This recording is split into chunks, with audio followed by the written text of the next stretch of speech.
Hey everyone, it's Mike with It's Pittsfield Tonight. I am here at Park Square in downtown Pittsfield with Sheriff Bowler, our District Attorney Tim Shugrue, and our Pittsfield Chief of Police Mark Maddalena. Thank you so much, guys, for doing this today. And thanks for having us, and we're good to be here. So, it's a nice Friday morning, so it's nice to be in the center of Pittsfield. Yes, no rain. Not too hot, not yet. So I guess we'll start with you, District Attorney Shugrue. I want to talk about the relationship between the Pittsfield Police Department, the Sheriff's Department, and the District Attorney's Office. Terrible relationship. I got to tell you, in honesty, this has probably been the best relationship this office has had in a long, long time. Certainly with the Sheriff's stuff and most definitely with the Pittsfield Police Department. I'm on the phone with the PPD all the time, just about every day. Whether it's the captains, whether it's the chief, we're always in communication with each other. It's very important that we continue to work together and we collaborate together. We're trying to do, I have my 15 state troopers that are also doing work in the city, so we try to work in conjunction with the chief's officers and their captains, and it's working great. I'm very proud of the work that Pittsfield Police is doing. Unfortunately, we had a series of murders this last year. A couple of them that was solved. One of them, the last one, was solved within 12 hours. This team worked overnight. They were relentless, and they didn't stop, and they won't stop until they get him behind bars. And right now, he's on the loose and armed and dangerous, but they're doing a great job. Every single one of them they've done, they put their hours in. They've worked real hard. So I'm very proud of the work that we've had with the chief and with every single member of the Pittsfield Police Department. We have to really realize how lucky we are to have the law enforcement that we have, and I've been blessed enough to be able to provide this county with tremendous lawyers. It really is turning out to be the best law firm in Western Mass. And you add that to what the sheriff has been doing for so many years, and his outreach programs, are working with our outreach programs. So it's imperative that we work together, both for, not just to prosecute crimes and to make sure we're protecting the public, but also to prevent crimes. And a lot of work that we do, and the chief can tell you that, and so can the sheriff, is that we do a lot of work collaborating on trying to avoid people getting into trouble in the future, and also helping people that may be in the throes of addiction or mental health.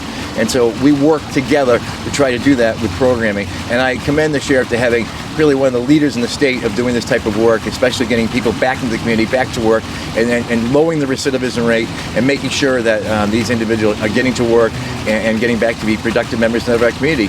Without a house of correction, which it is, a house of correction, it is really, we would be at such a loss not to have this type of rehabilitation process available in the city, and that works so great with our police department. I mean, do you through your office, say somebody's arrested, charged, convicted, sentenced, is there a communication as far as where progress is being made, or someone getting treatment, all that? 100%. I can tell you, I'll let the sheriff take this minute, but he has committed people to the courthouse, and that's made a big difference. Sheriff, I'll give this to you.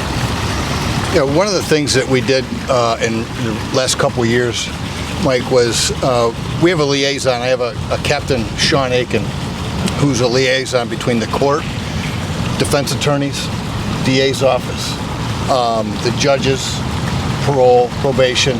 And what he does is what was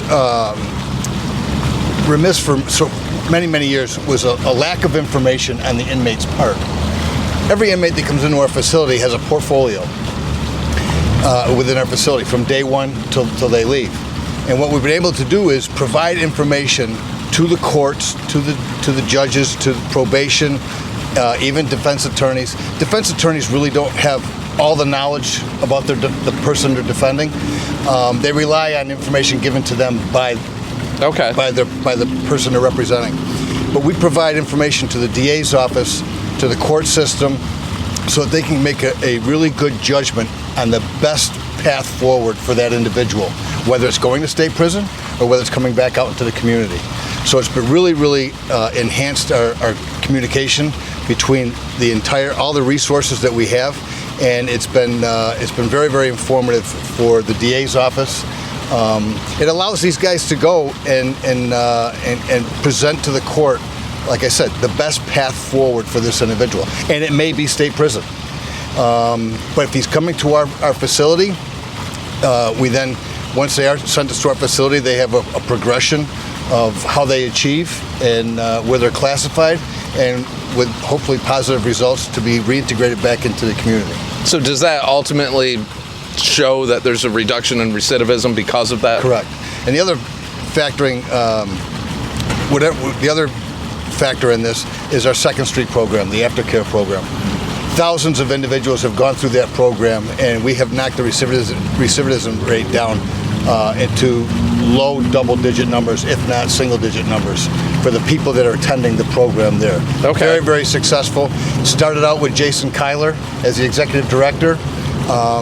Lindsay Cornwall is now in there in charge, and her staff have done a fantastic job with reintegrating people back into the community, utilizing a ton of resources and other social service agencies at our fingertips. Okay. So it's run really, really well. You know what's great with that is that the sheriff shares that information with us. So if I'm looking at what do we want to do with these individuals, are they probation candidate, are they incarceration candidate, are they rehabilitative? And a lot of times the sheriff will give us that information that someone may be held pre-trial, and they're working internally in the jail, and they'll reach out to us and say, this kid can make it. You know, we can help this person out, and we share that information with the Pittsfield Police. When every time we resolve a case, I make sure my lawyers are talking to the investigators, because they've invested in these cases. They put a lot of time and energy into it. We want to make sure that we're sharing the information with them. So the information comes to the sheriff. We then, when we make a disposition, we always contact the officer involved in their investigations, and then we share what we know from the sheriff, and we make sure we're all on the same page. Are you guys okay with that? Do you understand what we're trying to do? And that works. That works great. So I'm going to hand it over to the chief and see what the chief's thoughts are on how this is working. I would just like to sing the praises of the Sheriff's Department as well, because one of the things that people don't see, because in a lot of respects in law enforcement, because we're not looking for accolades, we don't do a good job of telling our story. So people don't realize what it is that's going on behind the scenes. But one of the services that's provided through the Sheriff's Department on 2nd Street through Captain Cornwall is what's called the HUB program as well. So when you're talking about the unhoused individuals within the city of Pittsfield, and you know, individuals that may be on the corners of the street, and people see them consistently, or we deal with them consistently, and, you know, the thought is, well, what are we doing about this? Why aren't we providing them with the resources that they need? It's happening, and it's absolutely happening through the HUB program, where it's facilitated by Captain Cornwall, and then all the agencies within the city come together to talk about these individuals. If they sign releases, if not, then it's anonymous, but we discuss them anyway to try to get people the resources that they need. You know, there's a gap, obviously, in regards to providing people with resources and then them not wanting to take advantage of it, so we're trying to figure out that part of it. But, you know, when we talk about what we're trying to do within the community to try to keep it safe and you know, beyond just breaking the law, but just mental health issues as well, and trying to help and bring resources to those people, there's a lot going on behind the scenes through the prosecutor's office, the police department, as well as the sheriff's department. And we have some things that we're trying to tighten up through the mayor's office as well. But it's a fantastic program. And again, it doesn't get the accolades that it deserves for what it's doing out there.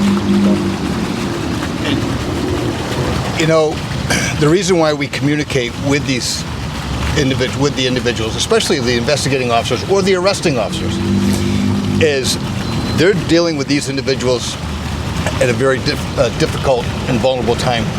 They may be going through their mental health challenges, or they may be have relapsed, or individuals are intoxicated or under the influence of some type of narcotic.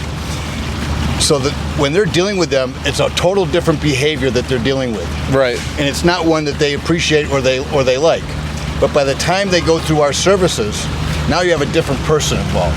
We want to relate to those individuals. Which I imagine it's that way through each step. Yes. With all three of you. But when we relate to them, because they say, oh my God, you're giving this guy a break for what he did to me or the way he acted. Well, we're doing that because it's a different person now. And we want to let them know that they have changed, that they're getting better, and they're achieving, and they're moving forward to success. So it's important to communicate that with them so that they fully understand, as opposed to them thinking, God, the night I had to deal with this individual and arrest him, you know, he was a complete idiot, or she was a complete idiot. Look, this is 8 months to a year down the road. There's a big difference in this individuals and their behavior. They've overcome some of their mental health challenges, and they've overcome and into recovery and doing very, very well. So it's important to relay this information to them so they have a full understanding of what's going on. Okay. Yeah. Now, you got to realize too that there's really, and we talk about this all the time, we take it two prongs. There are some real bad criminals that we unfortunately are not going to be able to rehabilitate, and those people are going to prison. The rapists, the murderers, the bigger cases that are really hardened criminals. So we deal with them on a different level. But there are other people coming to the criminal justice system that are just regular, middle class, normal people, and they've found themselves either through addiction or through mental health crises or other problems. Bad choices. And bad choices. And so, but we know that we can work with those individuals. So, but by working with the sheriff and working with the police department, all of us working together, we try to do two things. One is to prosecute the real bad guys and get them off our streets. The other is to see if we can rehabilitate people, help them, and get them through any addiction problem they have, or the mental health services, or as the chief was just saying, housing or anything along those lines, that we as a community can work together. And unless all three of us do that, it will never happen. So in order for us to, we realize the only way you stop these crimes from happening and to lower recidivism is for us to work together and try to get people back to work, back on the streets, to get them healthy and make sure that they are productive members of our community. And I have to say, between the three of us, it's working wonderful. Yeah, I mean, obviously the numbers are showing that it is working. So starting with the police department then, what are some of the biggest challenges that you would say that you face or the department faces? What are some of the big challenges in the community? Well, certainly still staffing and retention. I say this all the time, when we go back, 6 years now. I mean, the mainstream media and the social media did a great job of destroying what was once the proud profession in regards to what's taken place over the last few years. If I tell you that, listen, do you want to be a police officer? Go ahead. We want you to do the job, but I'm going to put a camera on you and I'm going to record everything you do, and we're going to second guess every decision that you make. I mean, it's not super attractive to people right all the time anymore, despite the fact of what the purpose of the job is. Once people get on the job and they realize what it is that we do and they kind of get a feel for it,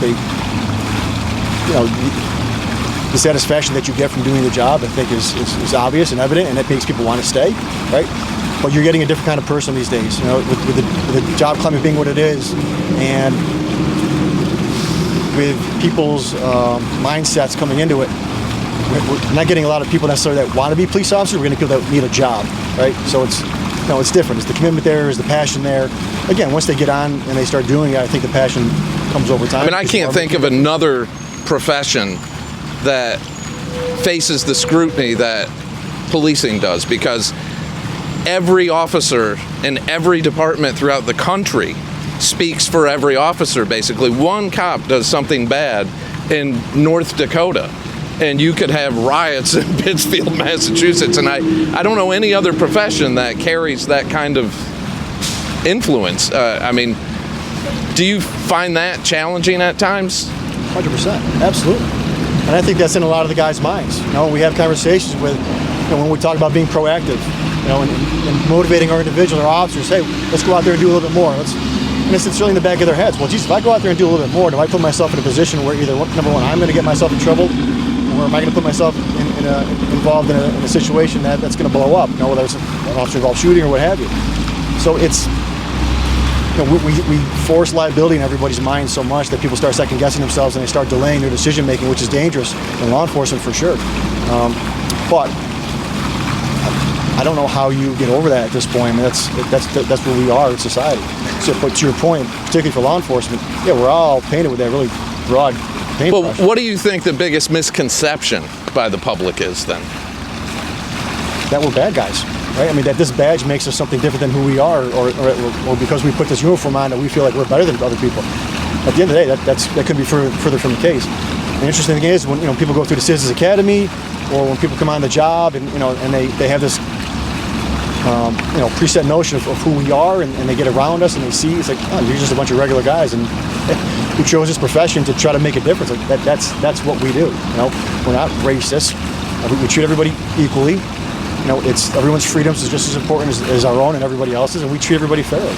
But again, to your point, if somebody does something wrong in Minnesota, it comes back and it hurts all of us. And absolutely, you're constantly chasing your tail to try to gain the public's trust over and over and over again for stuff that's out of our control. Would you say it's similar with the sheriff's department? Well, I was just going to add to this is, okay, let's just say that the four of us are sitting here right here at Park Square and there's a traffic accident. There's a good possibility you're going to get four different views of what took place. Right. Or four different objections of what we saw or observations. And that's they're in the public eye and public scrutiny every minute that they're in uniform. With us, it's kind of the same thing. I have it's going to be, after our new security project, over 160 cameras in our facility. Wow. So we're always under the public eye, we're always under public scrutiny, and it's a challenge. And when somebody views something in the media, I don't mean to say this in a bad way, but sometimes the media has a way of transcending or sending messages to people in their own way to make it look like law enforcement is heavy-handed or it's bad. But and they only show certain parts of the clip of what's being done if you're looking at a body camera or whatever. So, but everybody's going to form their own opinion based on what they observe and how they critique. But the average person doesn't know about what takes place in certain situations and how they should be handled. These guys are trained, go through 24 weeks 6 months of an academy. We have a 12-week academy, and if we want, according to the post certifications now, if we want our officers, after they go through a 12-week correctional academy, we're working for a pathway so that my correctional officers can go to another 12-week academy 2 years down the road to be fully certified in the post certification to be law enforcement officers. So it's a work in progress. You have to rely on your training and your communication skills. That's why we don't have the tools these guys have. They carry on their belt when they're dealing with people on the street. So when we have 50 individuals in a housing unit, our officer has one thing, and that's a radio, and that's all they have. They have to rely on their communication skills to relate to these individuals, to de-escalate any situation that goes on in our facility. Is that something you guys train for constantly? Oh, yes, constantly. It's always being trained. And it's more training is going to law enforcement as well, to de-escalate things out on the street before they escalate to something different. So, but it's a work in progress, and it's challenging. But I think that I've known Mark for, how many years have you been on the job now? 28 years. I'm in my 41st year, and I've worked with Mark for many, many years. I have the utmost respect for him, and when he was contemplating about taking this job, I said, go for it. You're the right person for it. And as far as the DA and I graduated high school together, and we've known each other since high school. Yeah, 50 years. And I have the utmost respect for him. So our communication and our leadership between the three of us, it's as the DA mentioned, I had a great relationship with David Capeless and Paul Cacchiavello. Obviously, I worked with them through the police department and then through the sheriff's office.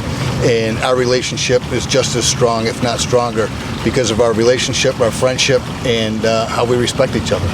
And I'm sure with you, District Attorney Shugrue, that there's a burden or a weight on making sure that with all the work the PPD does, when someone comes in front of you, that you are getting justice and everything is done the right way. 100%, and that's what I'm so proud about. These investigations that we're getting are top notch, and when we convicted Lance Burke last year of a murder based solely upon digital evidence, it was incredible. First time in the state, it was like we now call it digital DNA. That was because of the work that PPD has done.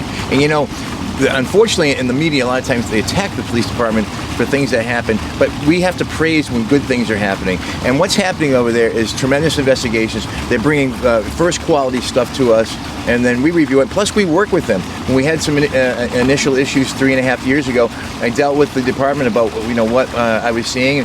We retrained some of the people as it related to the street officers, and we do trainings all the time at the BIC. So we work really closely with them. But it's important for us also to give them accolades when the great things that they're doing, because there are so many great things they're doing. That's why I talk about these murder cases being solved within. You always try to solve them within 48 hours because it gets colder the longer it goes. And they do that, and I can tell you that these last three were just so tremendously done. I'm very proud of all of them. From the murder with the Slonsky murder, and then of course these last two, just tremendous work. And these men and women are sacrificing their nights, their families, their weekends, and they don't stop working. They're working, straight through.